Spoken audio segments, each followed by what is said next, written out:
বন্ধুরা, কেমন আছো তোমরা? কাল আসতে পারিনি, পরশু আসতে পারিনি, আজ এলাম। শরীর ভালো না ছেলের, আমার শরীর ভালো না।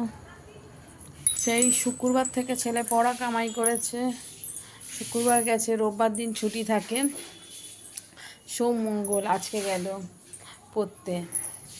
আর তাও গেছে 6:45 সময় গেছে, 7:30 চলে এসছে। রায় গেছে 8:10 গেছে বলতে ওকে আমি দিয়ে আসতে গেছি, আর আসার টাইম হয়ে এসছে, কিন্তু আবার ওকে দিয়ে এসে আবার ওকে দিয়ে আসতে গেছি, কলের নিচে গেছি জল আনতে। আমার আর শরীর টানছে না, পাচ্ছি না, আমার পা দুটো ব্যথা করছে। সিনতলা থেকে নামা, বলেছি আসার সময় আরও সবাই আসে তাদের সাথে চলে আসবি। এবার কুকুরগুলো এত এত চেনা লোক অচেনা লোক এত চিল্লায়, মানে বড় মানুষ পর্যন্ত ভয় পেয়ে যাবে। বারবার আমি বাইরে গিয়ে দেখছি যে ও এসছে কি আসছে কি। এক্ষুনি খুব কুকুরগুলো চিল্লাচ্ছিল, আমি তোমাদেরকে দেখাচ্ছি, দেখো আমি বলছি কথা, ওরা নিচ থেকে আমাকে দেখছে,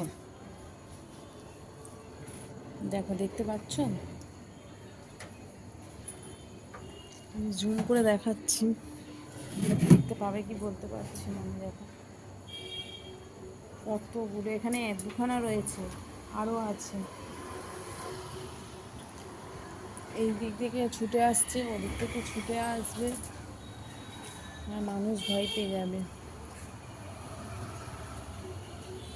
জানি না এখন কি হয়, আমার অস্থির। এই পাশ থেকে মাথাটা এত ব্যথা করছে, আমার শরীর টানছে না, আর পাচ্ছি না। আর ভোটের জন্য স্কুল ছুটি দিয়েছে শুক্রবার থেকে।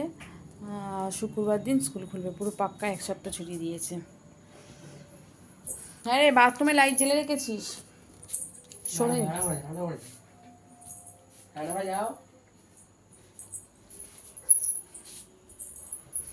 বলো কেমন আছো তোমরা? তোমরা প্লিজ আমাকে একটু দেখো, একটু আমাকে সাপোর্ট করো প্লিজ।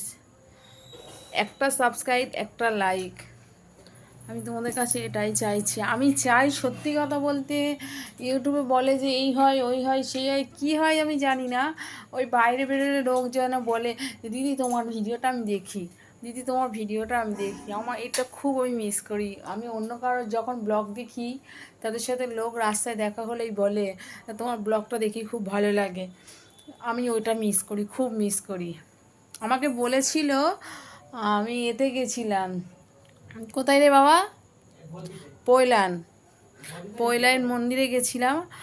আমাকে একজন বলছে, মুখের দিকে তাকিয়ে অনেকক্ষণ থেকে দেখছি। এবার ওখানে তো সেলফি তোলা বা ফটো তোলা নিষেধ, বাইরে থেকে করতে পারবে, ভিতর থেকে পারবে না। আমাকে বলছে যে তুলে নি, বলো তুলে নি। হট করে আমি সিঁড়ি থেকে নামছি, উনিও নেমে গেছে, নেমে বলছে তুল, চল চল তাড়াতাড়ি তোলা নি। হ্যাঁ হ্যাঁ তাড়াতাড়ি তুলুন, তাড়াতাড়ি তুলুন, দেখলে এক্ষুনি আর রক্ষে নেই।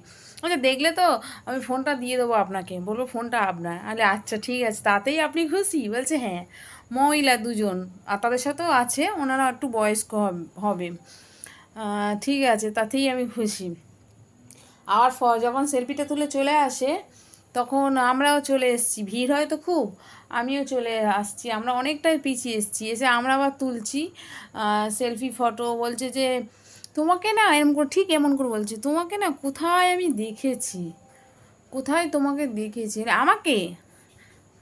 আমারও একদম যে মাথায় আসেনি, হয়তো ইউটিউবে বা এমএস টাকাটেক বা মোজে বা ইস্টাতে আমার দেখতে পারি, এটাই আমার মাথায় ছিল না। তাহলে আমার বাপের বাড়ি জয়নগর, যেখানে বিখ্যাত, আর আমার শ্বশুরবাড়ি মানিকতলা, কিন্তু আমি এখন বাগমারিতে থাকি ভাড়া, দেখলে হয়তো দেখতে পাবেন। আর আমার ছেলে স্কুল মুচিবাজার। বলছে যে না না, অন্য কোথাও দেখেছি, অন্য কোথাও দেখেছি। তারপর যখন আমরা চলে আসি, আমি বলছি এ বাবা, আমি যে বলবো যে আমাকে হয়তো দেখলে এগুলো থেকে আমাকে দেখতে পেয়েছেন হয়তো, কিন্তু সেটাই আমার মাথায় আসেনি, সেটাই আসেনি। আমি ওটা খুব মিস করি, যে আমাকে যেন সবাই বলে আমি তোমার দেখি দিদিভাই, আমি দিদিভাই না, আমি দিদি তোমার ব্লগটা আমি দেখি। এইটুকু সম্মানও আমার কাছে অনেক। মার খাবি তুই? ভীষণ কাশছি, বুকের মধ্যে ঘর ঘর ঘর ঘর করে আওয়াজ হচ্ছে, সর্দি, বলছে মা আমার দেখো কেমন একটা বিচ্ছিরি কাশি হচ্ছে, আমি পড়তে যাবো না, পড়তে যাবো না। কিন্তু সর্দি বেরো বসে আছে বুঝতে পারছি, কিন্তু আমার অটোমেটিক জল হয়েও পড়ছে। নিচু হলে বলছে আমার নাক থেকে জল গড়িয়ে আসছে। ঠিক আছে যাই, 9:30 তো বেজে গেছে। হ্যাঁ 9:25 যাই, রায়কে আনতে যাই। যা আসছি। আমার একটাই ছেলে, রায় হলো আমার দিদির মেয়ে। ও 11 থেকে আমার এখানে ভর্তি হয়েছে।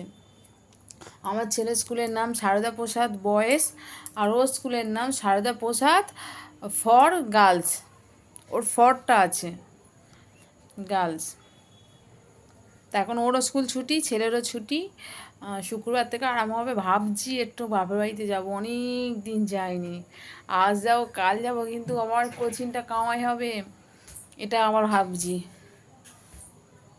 ঠিক আছে, অনেক বক বক করলাম, রাখছি। ভিডিওটা অনেকটা লং হয়ে যাচ্ছে। একটু রায় আসলে রায়ের সাথে কথা বললে আপনাদের সঙ্গে কথা বলাচ্ছি, রায়কেও দেখাচ্ছি। Tata bye.